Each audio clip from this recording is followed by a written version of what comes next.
ভাইয়া আপনার কাছে কি কেক আছে? হ্যাঁ আমার কাছে তো কেক আছে। তাহলে আমাকে দুইটা কেক দেখান। এটা হলো 200 টাকা আর এটা হলো 500 টাকা। কিন্তু ভাইয়া আমার কাছে তো 10 টাকায় রয়েছে। তাহলে তুমি তোমার মা বাবাকে কল করো, তারা এসে টাকা দিয়ে যাবে। ভাইয়া আমার তো মা বাবা নেই। তাহলে আমি এক কাজ করি, প্রতিদিন আমি 10 টাকা করে আপনার দোকানে জমা রাখবো। যেদিন 500 টাকা হয়ে যাবে ওই দিন আমি কেকটা নিয়ে যাব।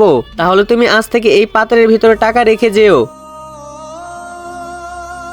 ভাইয়া ভাইয়া আমার টাকাগুলো আমাকে ফেরত দিয়ে দিন। কেন তুমি কেক নিবে না? আমি তো আমার জন্মদিন প্রতি বছরই পালন করতে পারবো, কিন্তু আমার বোনের পায়ে যদি কোনো কাঁটা ঢুকে যায় তাহলে সে অনেক ব্যথা পাবে আর আমি এটি সহ্য করতে পারবো না। এজন্য আমি টাকাগুলো নিয়ে যাচ্ছি। চল বোন, আমি এখন টাকা পেয়ে গেছি, তোকে এখন নতুন জুতা কিনে দেবো। এই সুন্দর দুটি ছবির মধ্যে যে কোনো একটিকে যদি তুমি পছন্দ করে থাকো তাহলে ভিডিওতে একটি লাইক করে চ্যানেলটাকে সাবস্ক্রাইব করে দিও। আর এটি যদি তুমি না করো তাহলে ভেবে নেবো তুমি একটাকেও পছন্দ করো না।